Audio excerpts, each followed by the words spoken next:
Hi, everyone. Welcome to our Reset Dialogues Lift 'em Up, supporting the next generation of female leaders. We're really excited to host this and bring together an incredible panel of women in leadership. How do you deal with the challenges of being a female leader, and what does it take to make space for yourself in a male-dominated workplace? Women in leadership face a myriad of challenges, often quite different than men. So how can we create space for the next generation of women and guide them to be leaders? Our panelists will be sharing their experiences and how they envision the future of the workplace for the next generation. I'm joined by Maha Al-Mazaina, head of Area 2071, an initiative of the Dubai Future Foundation.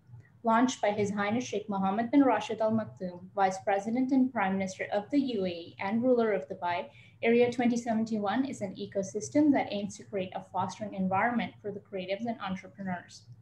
It is set up as a digital and physical ecosystem to support the ambitious vision of becoming one of the world's leading nations by 2071 as part of the UAE Centennial Plan. In her current role, Maha oversees all aspects of the business, including the management and the implementation of the projects and initiatives that fall under Area 2071. She recently graduated from the UAE Government Leaders Program.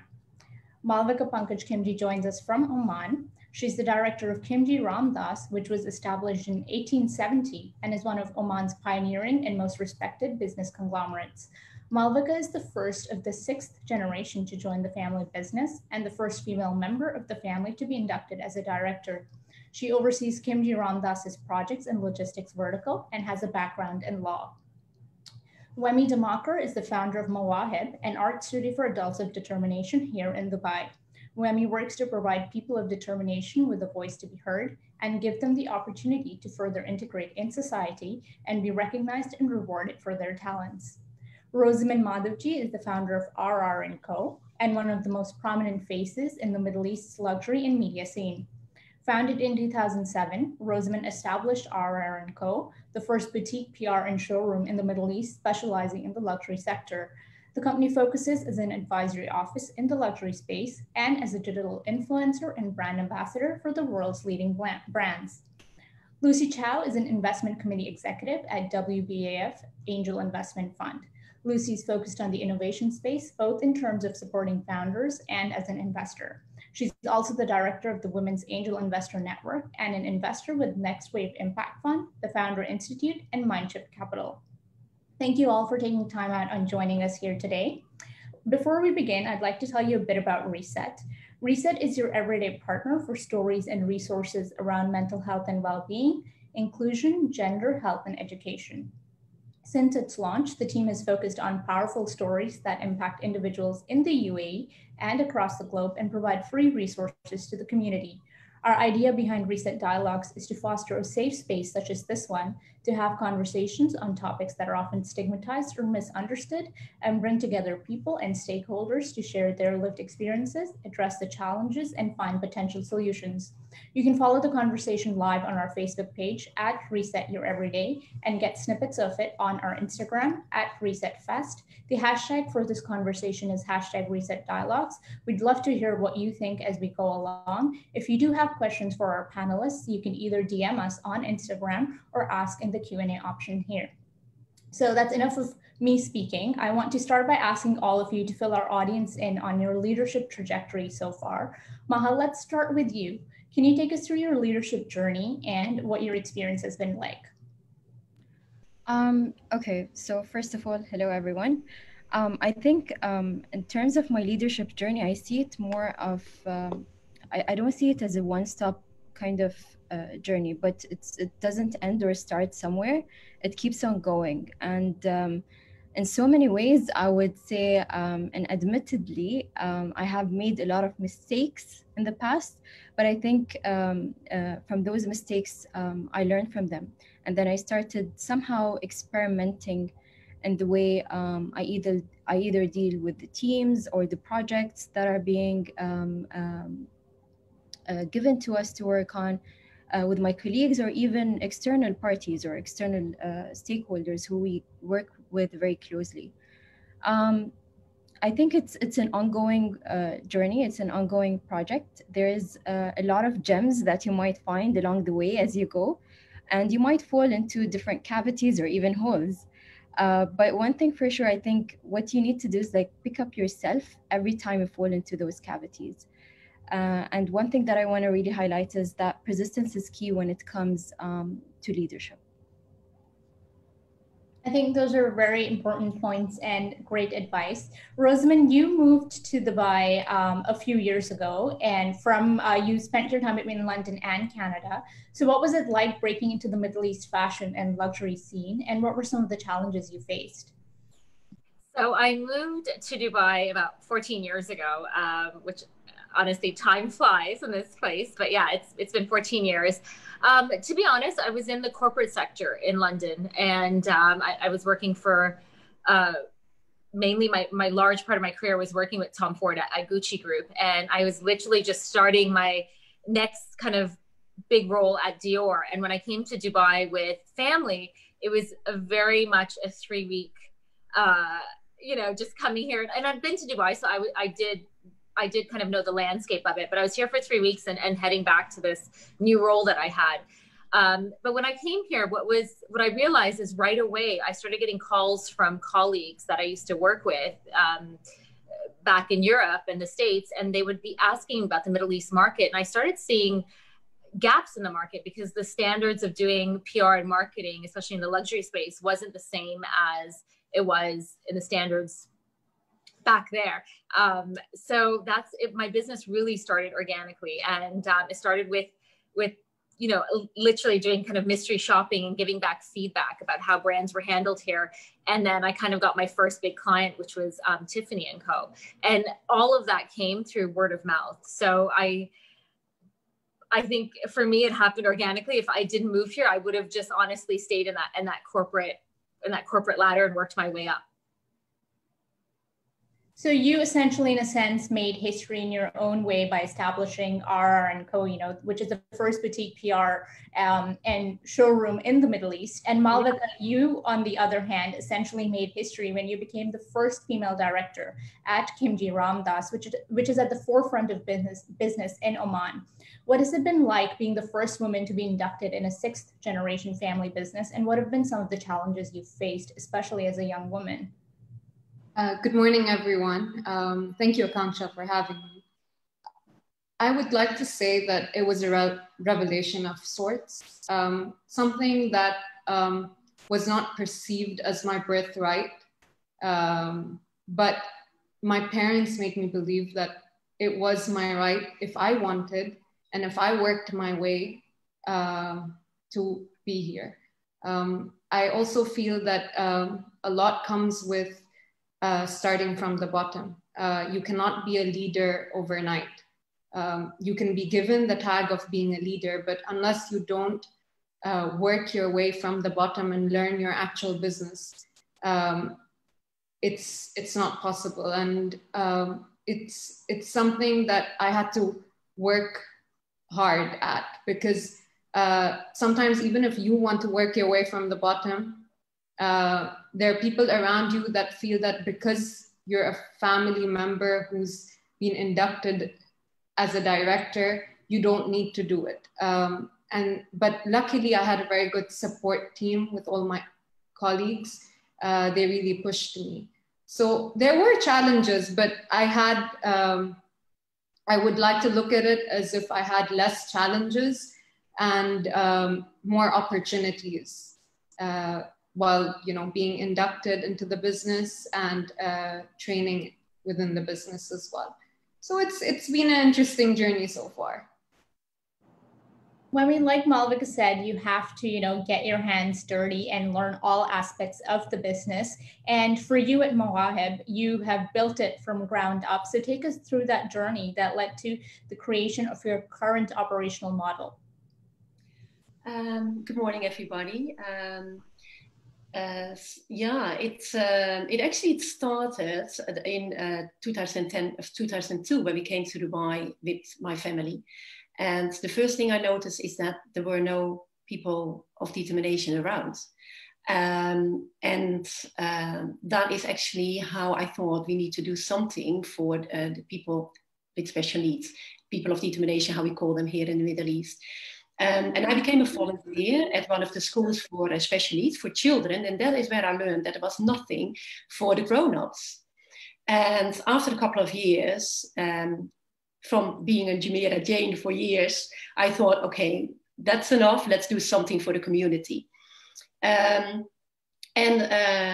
Yeah, what you said, you really have to build it up, and you have to make sure that people understand your concept, that people believe in you, that you have people around you who support your ideas. And that is basically how it started. An art studio for people who were sitting at home. Yeah, they thought that there was no opportunity for them getting depressed and behavioral problems. So that was absolutely a need to do something for those people. And I just started. I started with writing a business plan. I did my research. I started an awareness program, because you need to know whether there is a niche in the market, as in that people believe in you, and that there is corporate business out there who would like to support you financial, because it is a soft market, but there is also a business market, because at the end of the day, you need funds to run an art studio like that. And for 2 years, I have been just working on all my paperwork, my licensing, my premises, the funds, etc. And this all started in 2008, and we were able to open the studio in 2010, which is 10 years ago. I mean, the work you're doing at Mawahib, it's great. I've been there. I've been to the cafe, and it's such an inclusive and positive environment. And as someone who works with people of determination, can you speak a bit about the challenges that you see women of determination face? Well, I think they have two challenges, and especially in this part of the world. First of all, they are a woman, and then a person with a disability, and often people don't notice them, people ignore them, people don't take them serious. People don't take the effort to get to know them, and often we still unfortunately think that people with special needs, that they are not smart. And that is what I would like to say to everybody: get to know them. You know, we judge, and that's still what we do. We judge people on how they look like, how they talk. When a person is in a wheelchair, we have immediately an instant idea. And that's wrong, because we conduct CSR events, corporate social responsibility events, at the studio, where we invite the corporate business. And so often when they stay for 3 hours at Mawahib meeting the students, that they realize that they had no idea how smart they are. So that is what a woman with of determination, what they face. So first of all, they are a woman. Second, they really have to work hard, and double so hard as you and I have to do, because of the ignorance of people. Yeah, and I think, through conversations such as these and through the work that you do, we can help change the mindset. One of the interesting things that you've mentioned is raising funds to sustain the business. And that's something, Lucy, you know about quite well. You're in venture capital, and it still tends to be a male-dominated field, although we're now seeing more female-led businesses. Can you speak a bit about your journey about, breaking into venture capital and being an angel investor? Sure. It's really interesting, because if you asked me 10 years ago whether I would have seen myself as an investor, probably not. But there's been a lot of opportunities because of being in the UAE, very much like what Rosamund said. It's been opportune. My background is banking. And essentially the first entry into angel investing, I think we should all, feel open to taking a chance as women. So there's two things that I promote: not only investing in businesses, but as a woman to become an investor in companies. And there are great programs now to teach you how to be a great angel investor. And I'm hoping more female role models, because as we know, when there's a female investor, say in a venture capital firm, and she's a general partner, there's more chances that female founders will get funded. And it's a fact. The portfolio of companies where there is a female GP or someone in the investment committee that's female, the number and the percentage of female founders that are funded go up exponentially. So that's very important.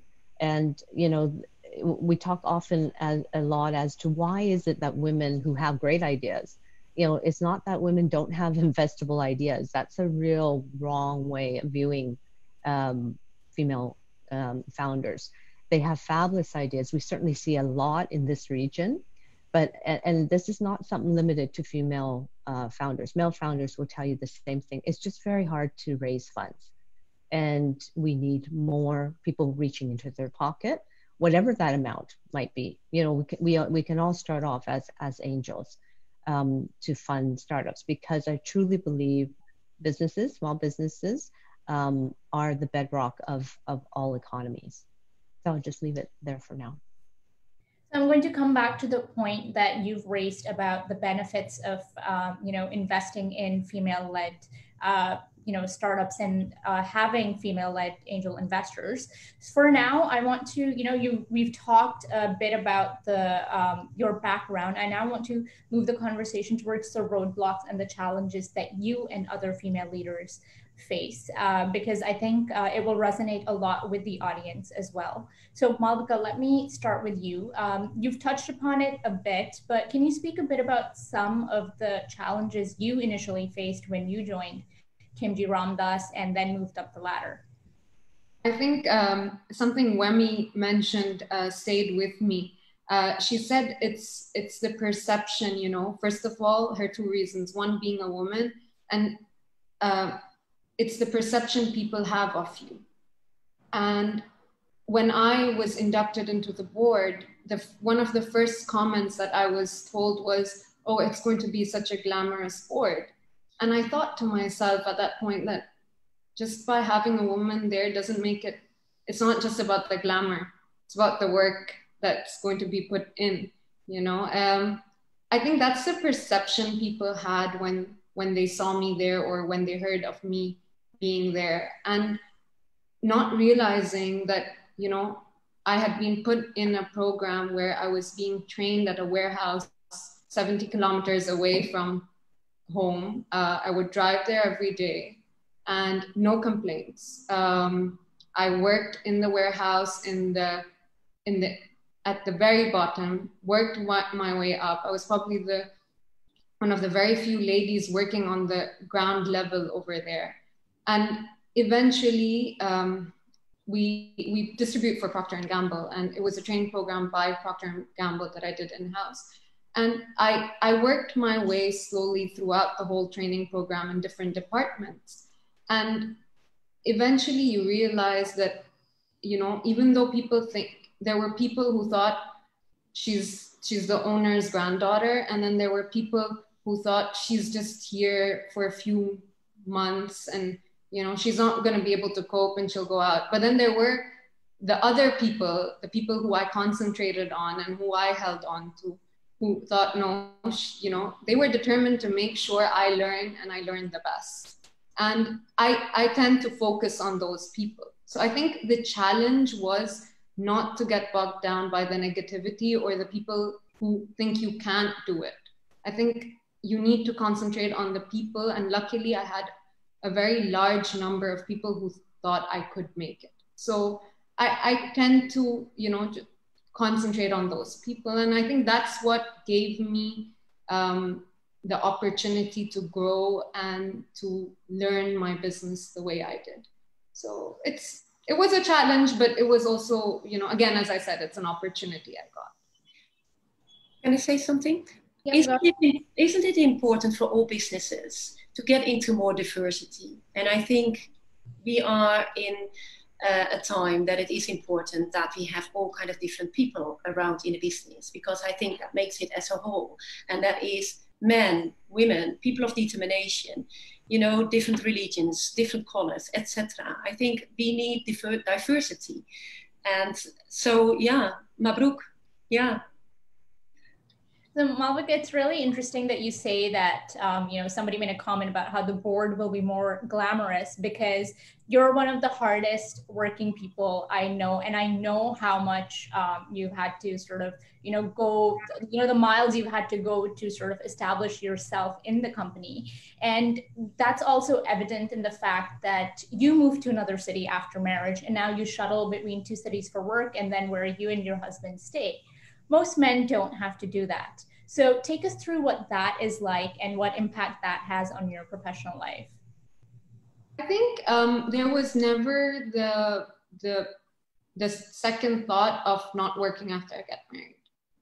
I've seen my mother, who's been one of my biggest inspirations in life, work throughout being married, and I've seen my father support her, and today support me. And luckily, I have a husband who I chose because I knew he would support me through my life, through my career, who's very pushy towards me working and, proving myself in my workplace. So it was something that I never saw as something that would create a block for me in order to continue working. It could get hectic at times, but honestly, it keeps me going. With COVID now, things have changed. It's not as easy to move back and forth and take a flight for a day, or take a flight and stay for 10 days, depending on my work, of course, schedule.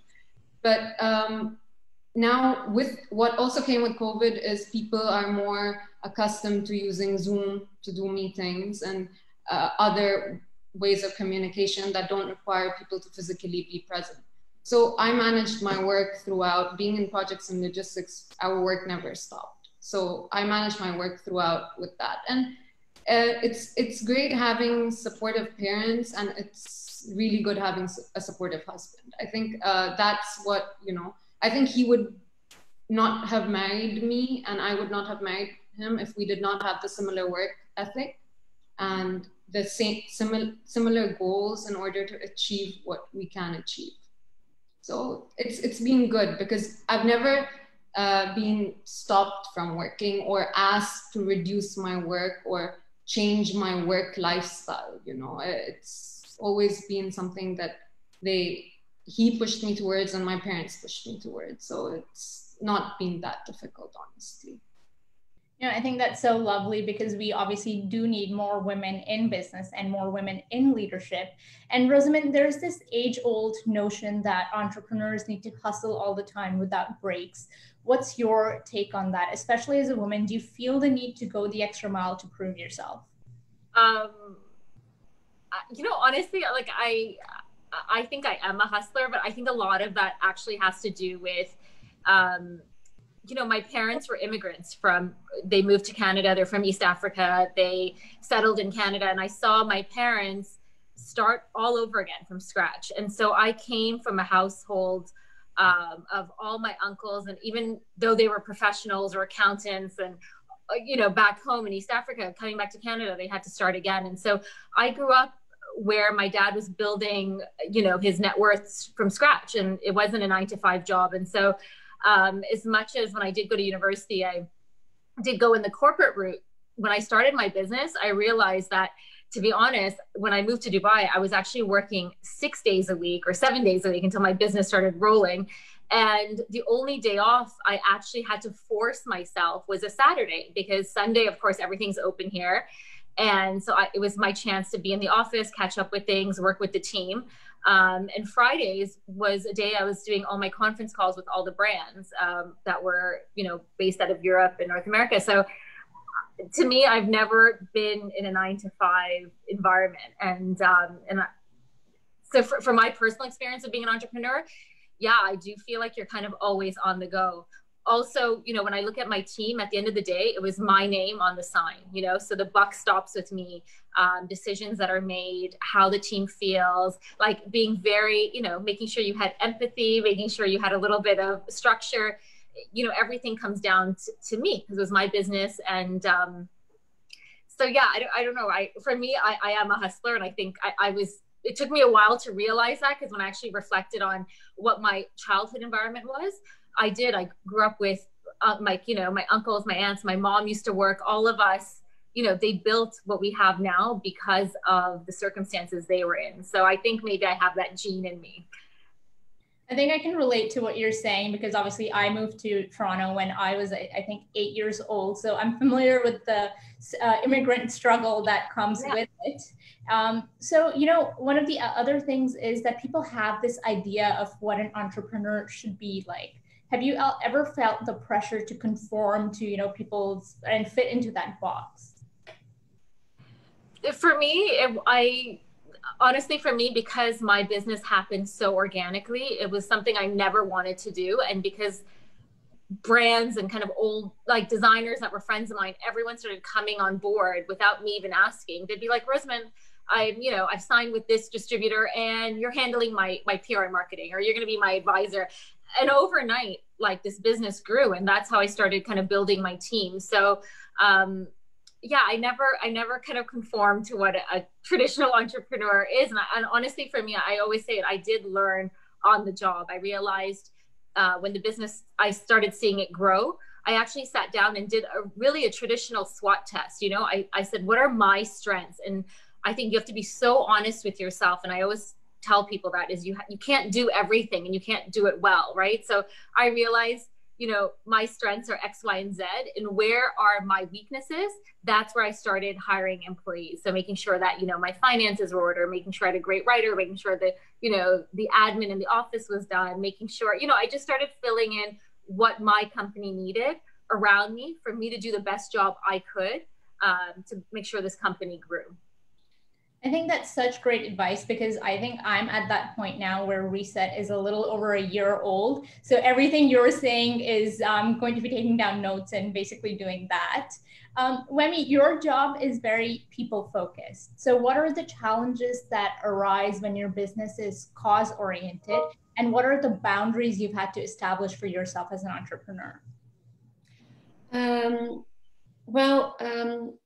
First of all, it was about something in the but in the field, what was not there yet. So first of all, I had to convince people that it was important that those people who were sitting at home, that they needed a purpose in life. And the biggest struggle was actually to find my license, because it didn't fit into the whole system. And it took me about 2 years knocking on several doors to find the right way to actually start my studio. So that was really difficult. And one of the ladies said earlier that constantly falling and standing up and just keep going because you believe in what you're doing. And I think that was my strength, that I really, really believed in what I wanted to set up. And so it took 2 years of my life to knock on several doors and to at the end to find the right license to start. And what are, some of the boundaries you've had to say, because I know that how deeply intimate Mawahib is. So when is the cutoff that you're like, okay, after this, I'm not going to answer any calls, or I'm not available today? Do you ever do that? Well, when I'm at the studio, I've got a little office, which is sort of our storeroom as well. And so that is where I have my desk upstairs, and when I'm there, it's really hard to finish my own work, my paperwork, etc., so to say. And so there are constantly people who need something from me, which I like as well, because I like the dynamic. There are students who need something. There are students who, although the teachers are there, there are always certain questions that they need from me. I like the diversity. I like the fact that there are so many aspects. And what Rosamond said as well, there are certain things what, are not your strength. And I have as well. I have people who are doing those parts for me, like indeed the administration and the products, etc.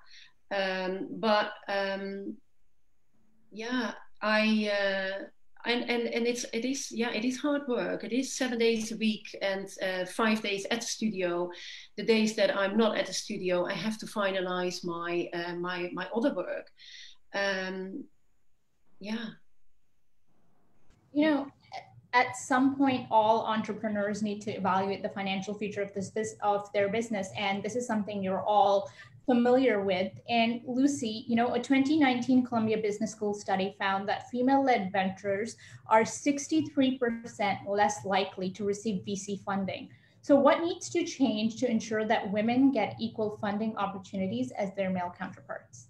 Yeah, that was a very good study, because I think that what came out of that was, and if not that study, very close to it, the term unconscious bias when investors looked at investable companies.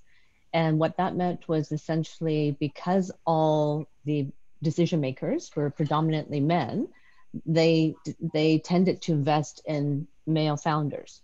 And so, and I alluded to this in the earlier, that we need to have, first of all, more women that are at the table making decisions, whether they're in a VC or an angel fund, making the investment decisions. So one. Two, well, one other thing that was interesting that came out of that study was that there was a perception that female-led businesses, were a non-starter, was the term. And, that's really a shame, because it isn't true that women just focus on lifestyle businesses. I mean, they're passionate. We've had a few of the other speakers talk about the importance of diversity. So there's very few businesses and companies that don't have diverse customers, for instance. And so unless there's diversity in boards and organizations, or diversity in the founder group, because we're very big also on having a male and a female founder, then you're missing out on a huge chunk of your customer base, and understanding what they want. So so going back to the fact that this perception of women founders and companies not being investable, I'll tell you one thing that's been interesting. I think there's no surprise that the run on startups, the sector that is funded heavily in the last few years, have been the tech sector. And this kind of wraps us back into the whole STEM and women in STEM.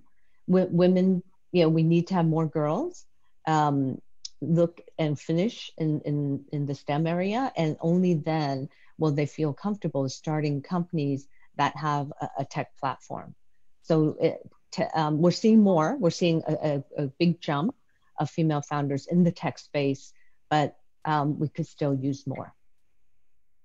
Maha, we've heard the challenges that our panelists face, and part of your role is to help alleviate some of those and foster an ecosystem for female entrepreneurs. Can you speak a bit about the initiatives at the Dubai Future Foundation that help champion women leaders? Okay, so as Dubai Future Foundation, when we first started back in 2016, we used to be a small government startup, I would say. We used to be 2 ladies out of 5 team members, and this number actually grew so high in the recent year. Now, I would say around 50% of the women in Dubai Future Foundation are female. So this gives you some sort of verification that really and truly future is female. In many initiatives in DFF, we've seen women who are leading those initiatives, such as Area 2071, which is the ecosystem that fosters the entrepreneurs as well as the creatives. We have the Center of Fourth Industrial Revolution, which is affiliated with the World Economic Forum, the UAE government with the WEF basically, or the World Economic Forum, and they're taking leads in future-led projects such as Museum of the Future, which everyone is basically anticipating. One initiative that I can mention that we're very much proud of is we have forged as women in Dubai Future Foundation what we call a Women Majlis. And this initiative is basically launched to celebrate women and their achievements. So what we're aiming to do is gather or create dialogues among women, and basically ensuring that the community, the women community, are actually learning and sharing experiences with one another. And so I believe this is a support initiative that we had as part of Dubai Future Foundation. And I just want to say that the Dubai Future Foundation has been so incredible. In the early days when I was just thinking of Reset, I used to sit in the youth hub and, try and put together plans. So it's definitely played a big role in my career as well. In terms of stereotypes, women all around the world, no matter the profession you're in, everywhere women faced stereotypes, misconceptions. We're supposed to fit into society's idea of what a woman should be like, of what a wife should be like, entrepreneur, you name it. So Rosamond, let me get you in on this. What do you think are some of the stereotypes female entrepreneurs and influencers face that you think need to be broken? Because influencers get a lot of flack, especially. I think with the influencer side, I think I end up falling in by default just because I've worked with all these luxury brands. And when I actually closed the PR side of the business and moved more into an advisory, a lot of the brands just kind of recognize me as a part of them because I helped build them out here. So indirectly, I kind of fell in that influencer space. But I don't really, that's not my bread and butter of the business, to be honest. And I'm happy to associate with these brands because I felt like I've kind of been with them for so long. So, but I think with women in business, I just remember coming here so long ago, or 14 years ago, and just trying to set up the license and set up these things were so difficult. But honestly, now there's so many great companies, and even the one that I've set up my business for has actually a entire department that's dedicated to women in business, the free zone that I'm a part of. So I honestly am so impressed with the change. And I think as long as people are the business here is progressing, which I've seen, I think that's kind of the first step forward. So I'm actually very proud of this country and what I started from. And now, where my company's registered, there's so many female kind of small businesses and women that are coming on board, and they're really helping them guide them of what it's like to set up a business. For me, it was like such a learning curve. So I think there's definitely progress being made. Yeah, and I think, even for me personally, I wouldn't have had the opportunities had I not been in Dubai to establish Reset and to tell the stories and do the work that we do. And, Malvika, there is this idea that if a woman is assertive, she's, called a few names and they're, yeah. And the logistics industry is male dominated, and now you're at the head of that sector in Oman, and you've said that you've had to learn to be assertive, whereas for a man it's supposed to come naturally. Can you speak a bit about that and your experience?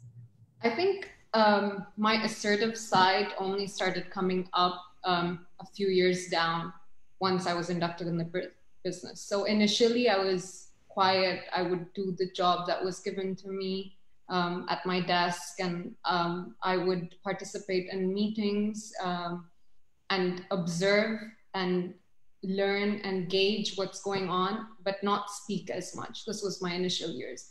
But over time, over experience, and also gaining that confidence of knowing what your work is, it gave me that the confidence to be assertive when I needed to be. At times, I still hold back, even though I want to be assertive, because honestly, because of the way the workspace works.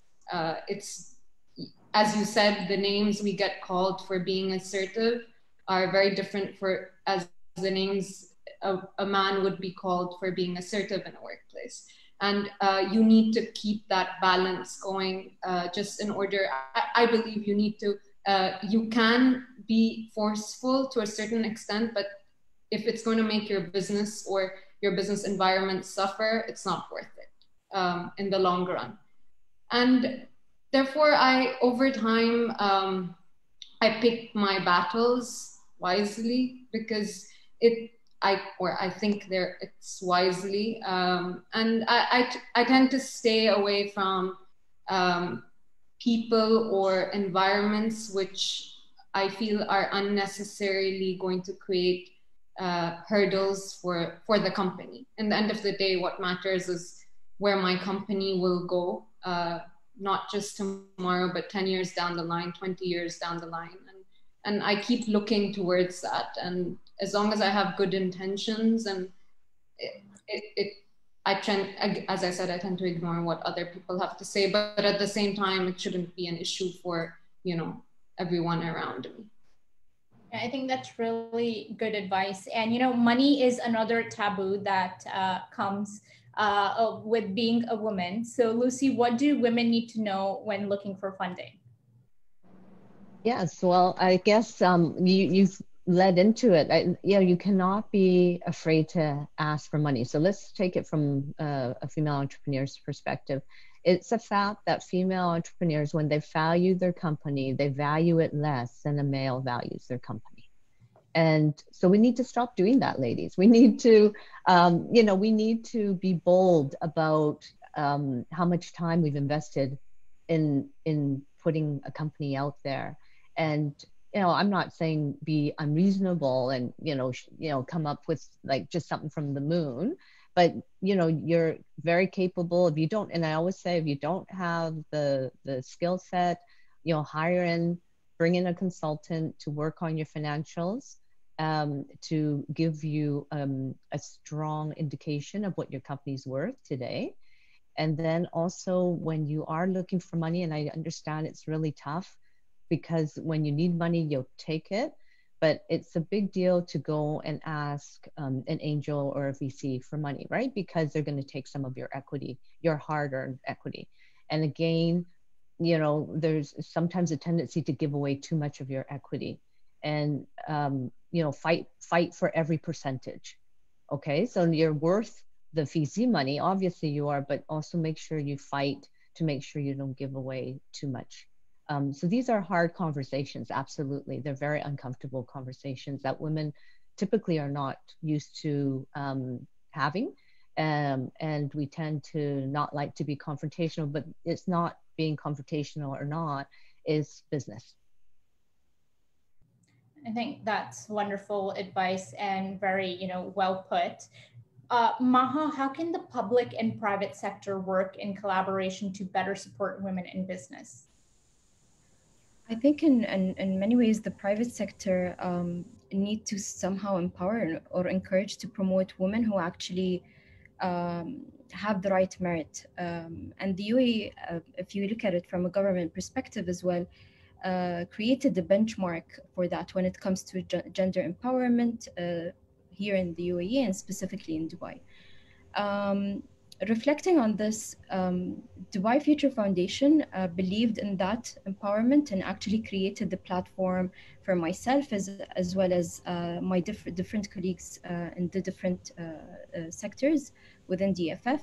And that in many ways strengthened our role to create the diversity that Lucy has mentioned previously. And created as well the infrastructure to have futuristic kind of services here in the UAE, as well as humanity in general. So I believe look for those who have the right merits, bring them and give them that platform and enable them and empower them. That's the main thing that either private or as well as government sector should start working on. And Wemi, you touched upon that as well, and the need to have a more diverse workforce. What changes should businesses create in order to be more inclusive and support people of determination? Yeah, that's a very interesting question, and something what especially UAE has really worked on over the past years as well.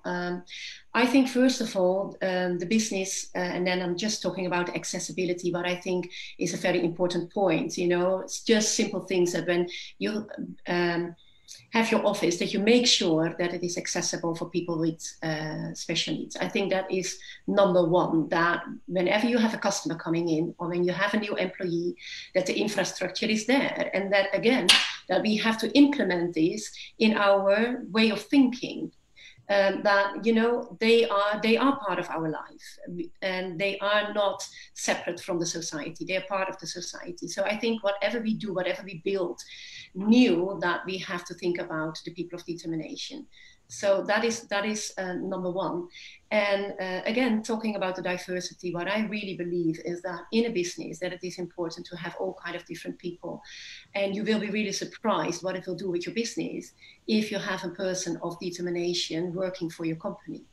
And that can be maybe very simple, somebody who is just at the front desk, to somebody in your administration, or maybe marketing or sales. And one of our students, a lovely lady, she is a marketing assistant at a really high-end business here. And she is doing an amazing job. And of course, we have to teach the employees, and that is another thing. It's all about awareness. You know, it is about us, that we have to get ourselves familiar with people of determination. Yeah. And, you know, we've now heard about the challenges. Now I'd like to get all of your thoughts on what we can collectively do to empower women and the next generation. Maha, you said that you've been provided opportunities as a woman in leadership here in Dubai and in the UAE. You recently graduated from the UAE Government Leaders Program. What has been your biggest takeaway from there? And what advice do you have for a woman looking for a career in government? Okay, so before I actually graduated from the Government Leadership Program, I went through, I would say, some challenges during that time, because at the end of the program, we had to deliver a project, and this project is going to be shared with the panelists, key influential leaders within the government here in Dubai. So at that time, I remember I was in a place where I had to come up with a solution. I was somehow cornered among 3 different men, and I had to take that team as well and build something out of it, because in so many ways, the team was a bit unsteady. And I think from that, we acted really fast. We had to act really fast because we had to deliver within a month time frame. And we had to act fast and quickly. So now I think, looking back into it, and really just reflecting on the experience that I had from that time, and that was probably the first experience I had when it comes to working with teams and building projects that are high stake and has a lot of influence when it comes to the government. I think I appreciate going through this time. It was a tough time during that time, yes. Sometimes you feel clueless, you need some support, you need some help, and don't be afraid to ask for that. But if I didn't learn from this experience, I wouldn't be the person that I am here today. And I'm very much grateful towards having such an experience. Can you repeat the second question you asked me? I'm sorry, I'm just... it was just, you know, like, what advice would you give for women looking for a career in government? The key and the most important thing is for them to be resilient. Resiliency is quite important, especially with government. A lot of people have this perception that there is high bureaucracy around. But if you are resilient throughout the whole process, if you are resilient working with the different personalities around you, I think that itself can allow you to go from one place to another. And I think resilience is something you've shown quite well, Malvika. You know, now that you're a woman in leadership, how are you making Khimji Ramdas more inclusive for other women? I think in terms of my co-workers, there were many women that were inducted many years ago. So in fact, they are the ones that have inspired me, and they are the ones who have pushed me, the girls that work with me, around me, the ones that have trained me to stand where I am today and to keep going. And other than that, in terms of the family, I have my aunt who's now a part of the board. I have my sister who's also a part of the board. So it's something that's bound to happen. It's not like there was anyone stopping them, or it was just that step that had to be taken, which my dad took, and and brought me on board. So today there's no such thing as women not being allowed or not being empowered, but we still have to fight, whether you sit on a board or whether you're in an accounts division or whether you're working in marketing or sales, to prove ourselves a little more than the others around us. And whatever sector you work in, there's always that, okay, in the end of the day, she's a woman. How long is she going to go on for? At some point she might stop.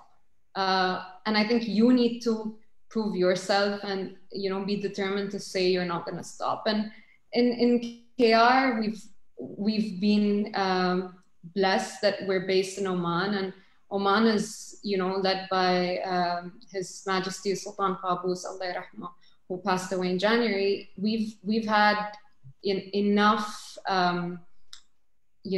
goals set by him for women to lead from the top, from many, many years, from the 70s when he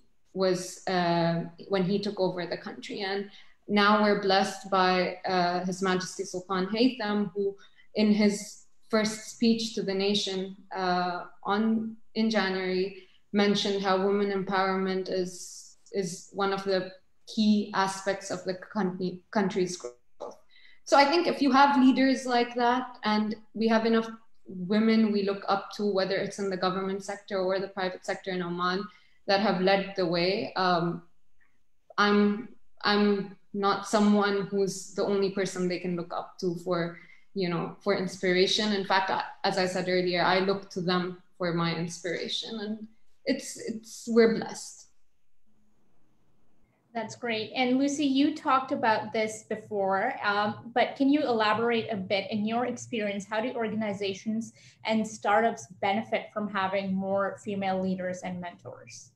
Yes, very pragmatically, if an organization has a diverse board, diverse founders, they actually contribute. It impacts the bottom line. So if you want a company to make more money, it's very easy. You just you make sure you add women onto the board in management. I don't, it still boggles the mind. We're, in countries that are very capitalistic, it's a very simple formula.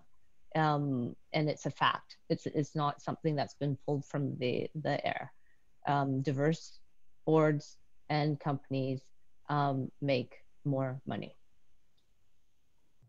And Wemi, you've also talked about this, but what would you say is the biggest change businesses need to create in order to be more inclusive and support women of determination?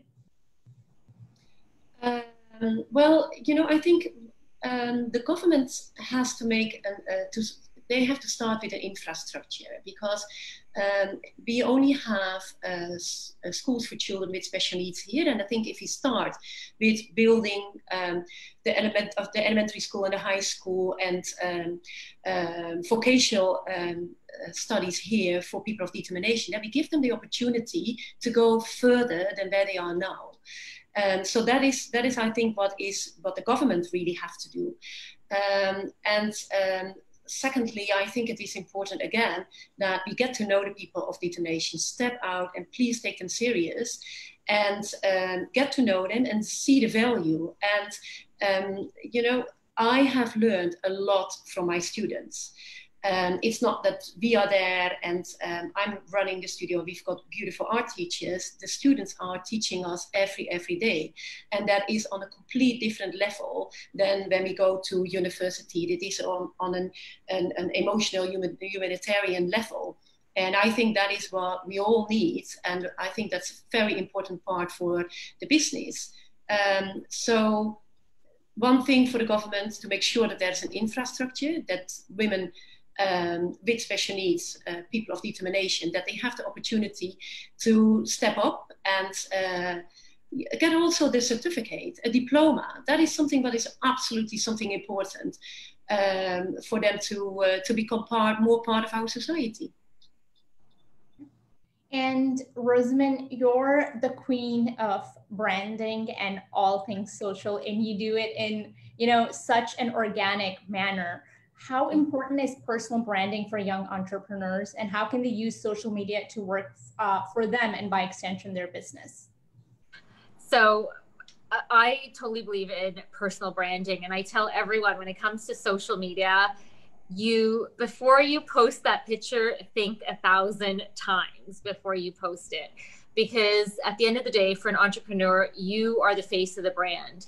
And you know, as they say, people make an impression in like the first 3 seconds. So you can imagine in a world where things are so visual, people are strolling, you know, up and down, and the first thing they're looking at is, you know, the website, whether it's a social media account from, if it's a Facebook company account or Instagram.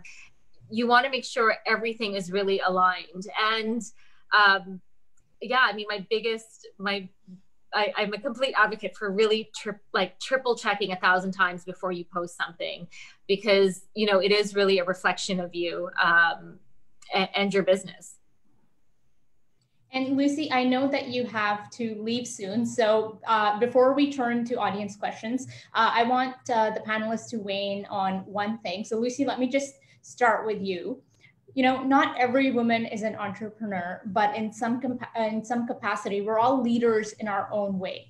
So what's your advice for young women listening in on how they can tackle the challenges that come their way and support each other?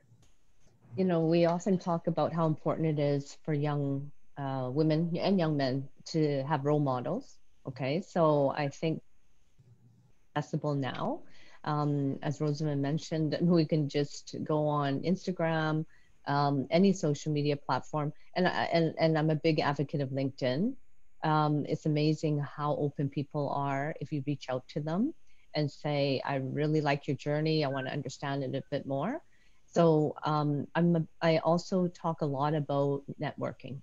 And whatever word you want to use, all I'm talking about is utilize your social capital.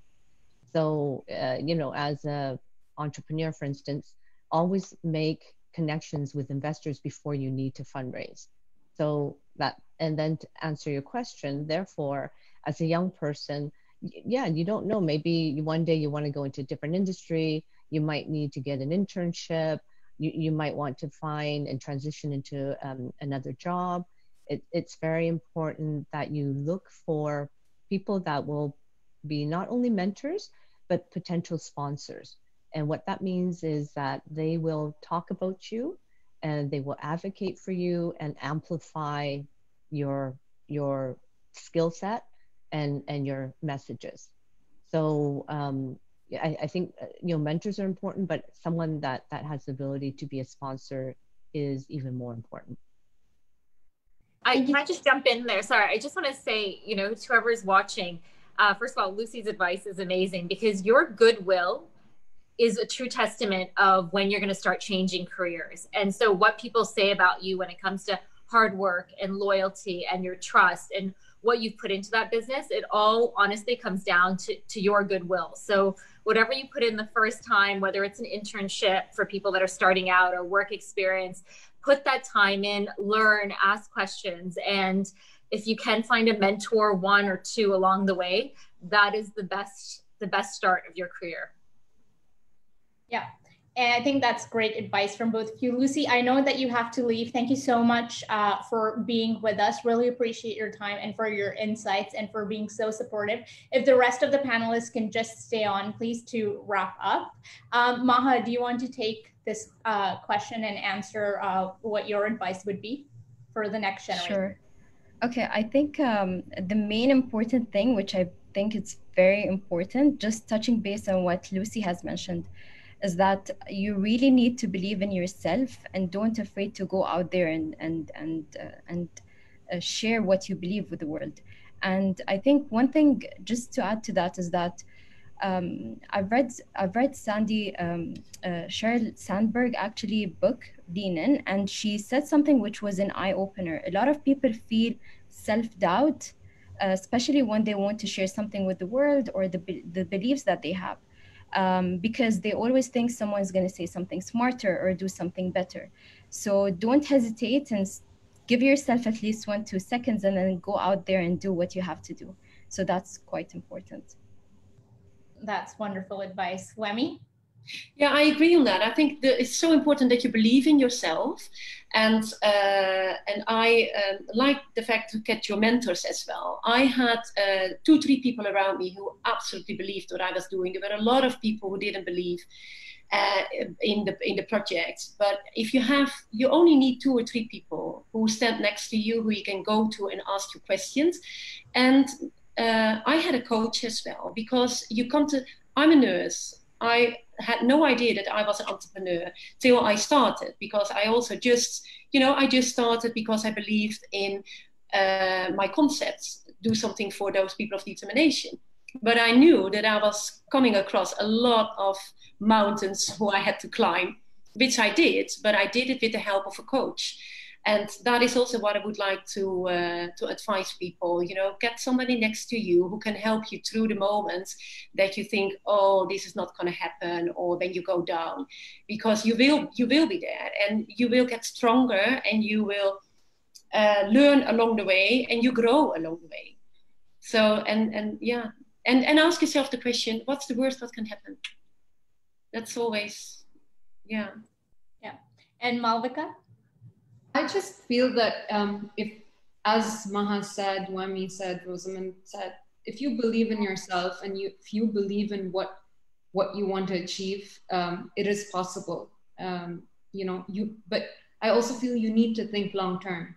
Thinking short term, thinking tomorrow might not necessarily give you the result you want. You need to think that, eventually 10 years down the line or 5 years down the line, you want to get somewhere, and that will keep you going. Your long-term goals, your long-term aspirations. And at the same time, I really do believe, kill them with kindness. It's not easy being a woman and proving yourself. And if you're going to be determined, if you're going to believe in yourself and think long-term, once you're nice about it, you automatically achieve what you want to achieve and much more. So true. That's incredible advice. And now I'm going to open it up to the audience. We already have questions coming in. So this person says, hi, Maha. I think you are super cool and you have achieved so much so quickly. My question is, what skills do you think are really important for an aspiring entrepreneur? Soft skills specifically, I think more importantly is emotional intelligence and understanding the people around you and surrounding you. Without that, especially if you're going to start building your own organization, you're going to have your own teams, and then the growth is going to take leaps. So having that is quite important. But I also think knowing how to pitch and to whom you're going to pitch your ideas. Maybe touching based on what Lucy said, always understand and know your investors and know who you're going to deal with, and prepare yourself ahead of time before going there to ask or even ask for the money, or at least the investment or the fund that you'll be requiring. And basically, lastly, I think it's important to even understand the environment that you have. Do a lot of research when it comes to the environment and the industry that you're operating in. Not only before, but even during as well as and after, because you need to reiterate as well as look at the different areas, so you can at least have a competitive advantage against any small competitor or even the private sector in general. So these are the 3 main areas I think it's quite vital and important for people to have when they're trying to build their own organization. And then the other question is, whichever panelist wants to take this, in the ongoing economic situation, as current and future leaders, which sector of the industry do you predict will have maximum growth opportunity in this decade? I don't mind taking this. Yeah, go ahead. I think the current situation has taught us to believe that you can never plan what sector is going to be, what specific sector is going to be the sector that's going to take over. But one sector which has definitely proven itself as being very important is the technology, IT. Your talabats and your akids of the world. It's kept the whole country going, the whole world going. The Amazons of the world. And I think there's a future in that sector for sure, but it will keep evolving. 8 months ago, who would have said, sanitizers and gloves and masks would have been one of the fastest growing sectors or industry. So it's, again, you have to be adaptive to whatever sector you see a growth in. And I think that's the way to go forward. As long as you're adaptive, as long as you can act fast on what you think is going to be the best opportunity to lead in and grow in, you focus on that. I will add, in addition to that, is if you are starting, whether it's a small SME or any business, you're right. This past 8 months, 9 months has been a true learning curve. And I think what every business has to allocate is a budget for technology. Any business going forward has to have a technology element. So whether it is the e-commerce side, whether it is the website, any element, there has to be a tech side to it. So you need to make sure that you're communicating effectively, giving consumers and customers what they want, and actually going one step further and predicting what they want going forward. So it really is on demand. And you'll see that customers going forward don't have the tolerance to wait a week or 10 days for a product. You are competing against these, as you said, the Amazons of the world. So if you are starting a business, make sure you do have an investment aligned with tech side as well. And make sure your branding is matching across the board. So whatever vertical you have with your businesses, that the branding is consistent. And then there are a lot of questions, even on our Facebook, about work-life balance. And I think it's something all women struggle with, and the whole concept of, can we have it all? So there is this question. Can you touch on work-life balance, something women personally, I feel, struggle with more, as they have roles, responsibilities towards their families and homes as well, including emotional labor. How do you navigate that? So if any of you want to take this. Well, when I started here, first of all, I had a lot of support from my husband, and that was, otherwise I couldn't have done it. So he traveled a lot, and he made sure that he was more often at home when I had to work. And especially in the beginning, when you set up a business, it takes all your time. And I think you have to make a schedule for yourself, and that you make sure that is a certain time, especially when you have children, that you make sure that you're there. For me, the dinner part was always very important, that I made sure that I was at home during dinner, that I had my dinner with the children, and after that I could just go back to my office at home and work till late night. So it's more planning, I think, but you really have to structure that for yourself. And I think we all think it's very strange to put that in your agenda, but I think that is something that's very important to do, to make time for your partner, to make time for your children, and just put it in your agenda. And that is what helped. That is what helped me. And then there is a concept of gender lens investing, and does that help female-led funds generally, or is this concept still not in practice? So that question was for Lucy, but maybe if anybody else wants to take this and offer their insights. Malvika, I'm going to give this to you now. I'm not very aware about what they mean by gender lens investing, so I don't want to go off topic with the answer. But in terms of, helping females-led funds and, the concept not really being there, I think it all comes down to, what you want funding for and how assertive you are about the funding you need, or how, you know, how much you focus on what you need to get in terms of your funding. But I think Lucy would be a better person to answer this question. And I'm actually sure Lucy would be very happy to answer that offline, or we'll send it to her, and then yeah, I'm sure she can give yeah. And then one last question before we wrap up. As the world accepts more women as leaders in the world of startups and entrepreneurship-driven businesses, what is the one key message that the panelists here want to send out to the corporate world?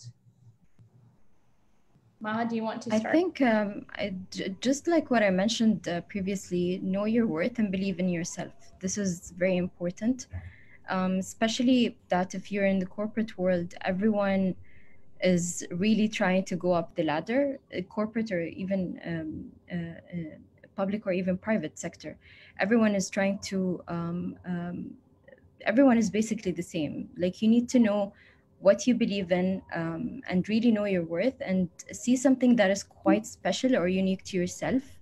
Understand your strength and work on them, and really highlight those strengths that you have. So that's quite important. Rosamund?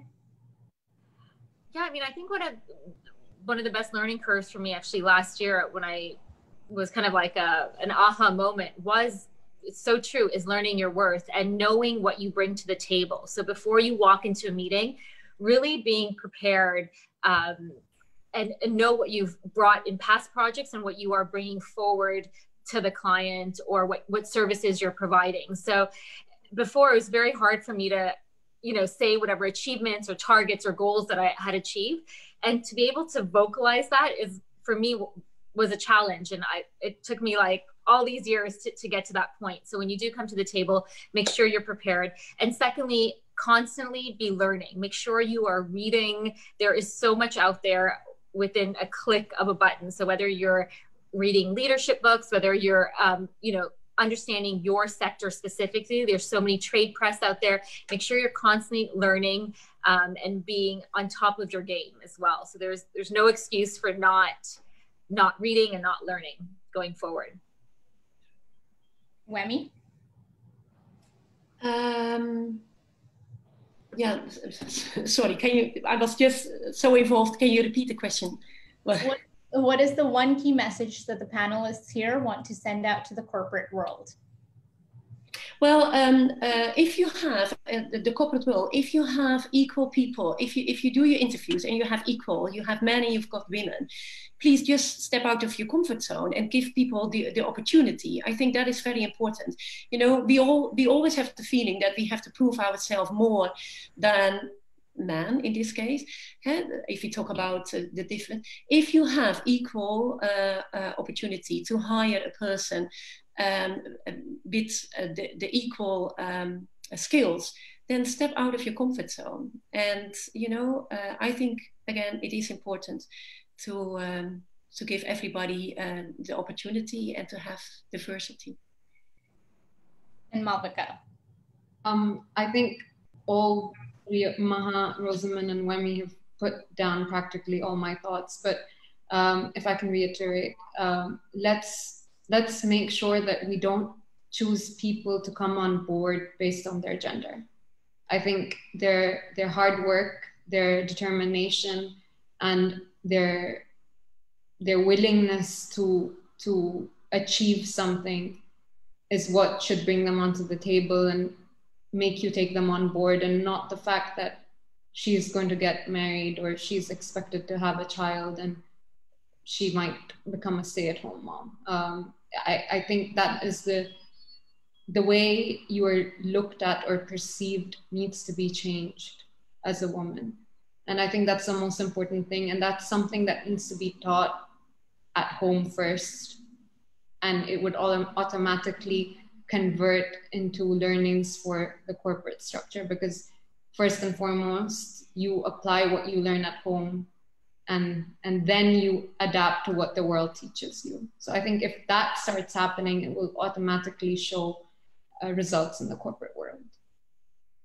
And on that powerful note, ladies, thank you to each one of you for being so generous with your time and for joining us today and for sharing your thoughts and insights on how we can leave the world a better place for the next generation of female leaders. And thank you to everyone who joined in as well. We really hope you found this useful. Thank you so much, everyone, for your time. Thank you. Thank Bye. you.